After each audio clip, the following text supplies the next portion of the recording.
Nah, scene berganti ke Joiso. Ia baru pulang ke rumahnya selama berhari-hari. Ternyata di sana sudah ada ibunya yang telah menunggu Joiso pulang selama 5 hari. Ibunya datang ke sana untuk berpamitan dengan Joiso sebab ia akan liburan ke Eropa esok harinya. Ibunya pun bilang, ibu berharap hubunganmu dan bosmu lancar. 그렇게 반대하더니. Itu saat dia menjadi pemilik kedai kecil dahulu. 정말. Tapi Joiso, bila ini sudah berjalan beberapa tahun, apakah memang tak ada kesempatan untukmu? Joiso pun hanya diam dan pura-pura tidur. Nah, keesokan harinya, mereka pun bersiap untuk datang ke rapat pemegang saham Jangga dan pemilihan dewan direksi baru Jangga. Sayangnya, pada hari itu Joiso sedang demam parah, tapi ia tetap memaksakan diri untuk datang ke rapat pemegang saham itu. Nah, saat di perjalanan, tiba-tiba Joiso jatuh pingsan. Mereka semua pun menjadi panik. Kemudian Seroy mengabari Hojin bahwa Joiso pingsan dan mereka harus ke rumah sakit dulu. Direktur Kang pun sangat kaget setelah mendengar hal itu, tapi Hojin bilang bahwa tak apa bila Joiso tidak datang dalam pemilihan itu. Yang terpenting adalah Seroy harus tetap datang karena ia memiliki saham yang besar di Jangga, dan itu sangat berguna untuk mendukung Joiso. Scene berpindah ke perusahaan Jangga. Di sana, si iblis tengah bersiap untuk mengikuti rapat pemegang saham. Setelah menjalani sedikit pengobatan, ia pun bertemu dengan Direktur Kang. Si iblis bilang bahwa Direktur Kang selalu memilih hal yang salah, karena ia pasti akan kalah lagi dalam pertarungan kali ini. Setelah itu, Gyunsu pun bertanya di mana Seroy, dan tiba-tiba Seroy pun datang dengan cara lari tergesa-gesa. Gyunsu pun mencari Joiso, tapi Seroy hanya bilang Joiso tidak datang hari ini. Kemudian scene berpindah ke rumah sakit. Di sana, Joiso yang sedang pingsan tiba-tiba siuman dan ingin segera pergi ke rapat pemegang saham. Tapi untung saja Hyuni berhasil menahan Joiso dan menyuruhnya untuk beristirahat. Nah, rapat pemegang saham pun dimulai, dan ternyata hasil dari pemilihan Joiso sebagai direktur non-eksekutif telah ditolak. Semua orang pun terlihat sangat kaget. Nah, si iblis bisa menang karena Gyunsu telah merencanakan untuk mengambil suara pemilik saham di Amerika Serikat. Jadi, ketika mereka memihak ke si iblis, maka dengan mudahnya ia akan menang dalam pemilihan itu. Setelah itu, si iblis memperingati Seroy bahwa ia tak bisa menunggu lama lagi. Lalu ia pun pergi. Mereka pun berencana untuk menenangkan hati para pemilik saham. Namun pikiran Seroy sekarang tidaklah di sini, melainkan berada di rumah sakit. Ia pun meminta izin ke Direktur Kang karena ia ingin ke rumah sakit menjenguk Joiso. Nah, Seroy pun lari tergesa-gesa menuju ke rumah sakit. Di sana, ia sangat mengkhawatirkan keadaan Joiso. Joiso pun diberitahu bahwa ia ditolak dalam pemilihan itu. Mendengar hal itu, Joiso tak tinggal diam.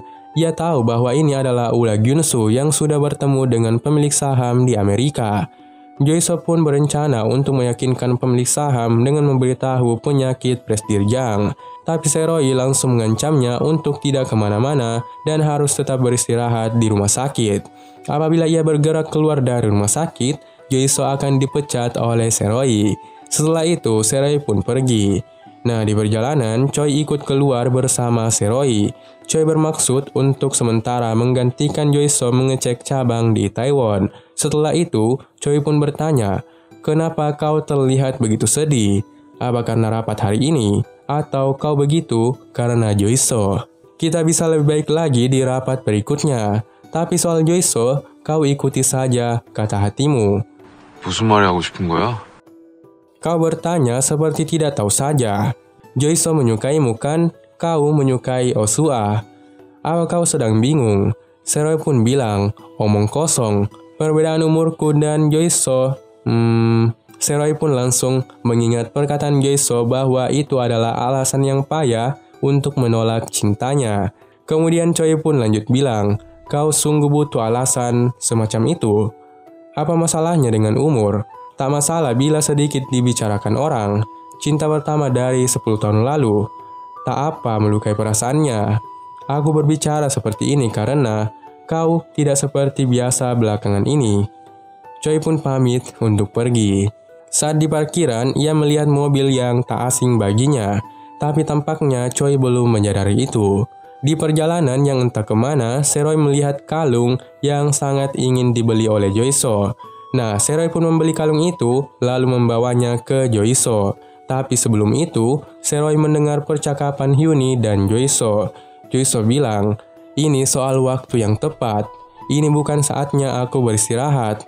Kak Hyuni, bantu aku bicara dengannya." Hyuni pun bilang, "Tidak, aku bisa ikut dipecat. Tenang saja, bisnis Tiongkok bisa diurus oleh Seroy, sedangkan cabang bisa diurus oleh Choi. Kau tak percaya pada mereka?" Joiso pun bilang, "Bukan itu. Choi lebih tahu soal cabang daripada aku." 근데 왜 이렇게 혼자 무리를 해? Belakangan ini, aku sering tiba-tiba menyatakan cintaku kepada bos. Bila rasa sukaku bisa menjadi alasan untuk memecatku, aku bilang pecat saja aku. Nah itu dia, perusahaan tak dapat berjalan tanpaku. Alasan aku bisa tunjukkan rasa sayangku kepadanya karena aku orang kompeten yang dibutuhkan di perusahaan. Apapun yang aku katakan, dia butuh aku di sampingnya.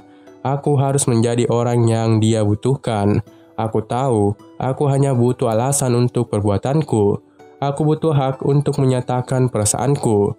Di sisi lain, Seroy hanya terdiam dan mungkin berpikir, kenapa ia tiba-tiba membelikan kalung itu untuk Joiso, atau dengan kata lain, Seroy belum sadar kalau ia juga suka sama Joiso.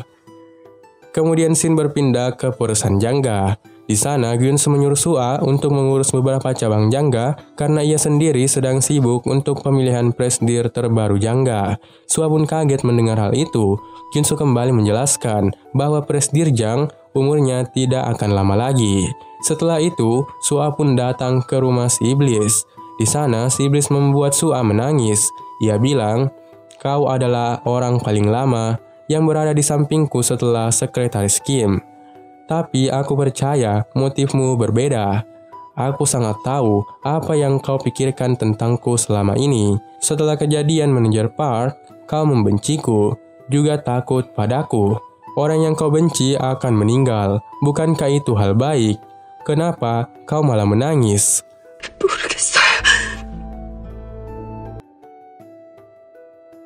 Dasar bodoh, aku juga tahu kau sangat lelah dengan perintahku. Kau wanita kompeten, tapi tak meninggalkan bosmu yang sangat kau benci. Kau tahu alasannya. 모르겠습니다. Itu karena kepatuhanmu. Aku telah mendidikmu sesuai dengan yang aku mau. Semua orang di sekitarku telah kubuat menjadi seperti itu dengan paksa. Orang-orang seperti itu, mereka mudah diatur dan dipandang rendah. Itukah yang kau ingin aku rasakan tentangmu di penghujung hidupku? Sua pun bilang, "Kenapa kau mengatakan itu padaku?" Si iblis hanya bilang, "Aku juga tak tahu. Sepertinya karena aku akan segera meninggal." Yang segera meninggal selalu menjadi aneh. Kemudian Shin berpindah ke Gyunwon. Nah, di sana ia bertemu dengan Hee-hun, bos dari sang gangster. Di sana Gyunwon hanya bilang, "Aku berpikir untuk memulai yang kita bicarakan dahulu." Ia pun memberikan uang kepada Hee-hun. Kemudian Shin berpindah ke perusahaan IC. Di sana, Tony membawa laporan milik Joiso kepada Seroy. Tony bilang kalau itu hanyalah setengah, sisanya masih ada di dalam brankas milik Joiso. Tony tidak tahu sandi brankas itu, jadi ia tak bisa membawakannya ke Seroy. Tapi Seroy bilang bahwa ia tahu sandi brankas Joiso. Nah, setelah itu, Seroy pun pergi ke ruangan Joiso. Di sana ternyata juga ada Choi yang sedang mengerjakan tugas Joiso. Choi pun bertanya, apa sandi brankas milik Joiso? Dengan lugu, Seroy pun menjawab, "Ulang tahunku." Choi pun bilang, "Astaga, dia benar-benar serius denganmu." Setelah itu, Choi pun membaca semacam diari yang sudah diketik Joiso. Di dalam diari itu berjudul, "Bersama dia di Danbam." Siapa yang paling kau benci di musim dingin ini? Datanglah bersamanya ke Danbam. Kau akan dapat Myun Ori Bulgogi gratis. Seroy yang mendengarnya merasa bingung dan tak mengerti dengan apa yang Choi sedang baca. Namun Choi terus lanjut membaca tulisan itu. "Siapa orang yang berjasa untukmu? Bagiku tentu saja kau. Dan tiba-tiba Seroy menemukan semacam kertas gitu dan di dalam hatinya berkata, orang yang berjasa bagiku.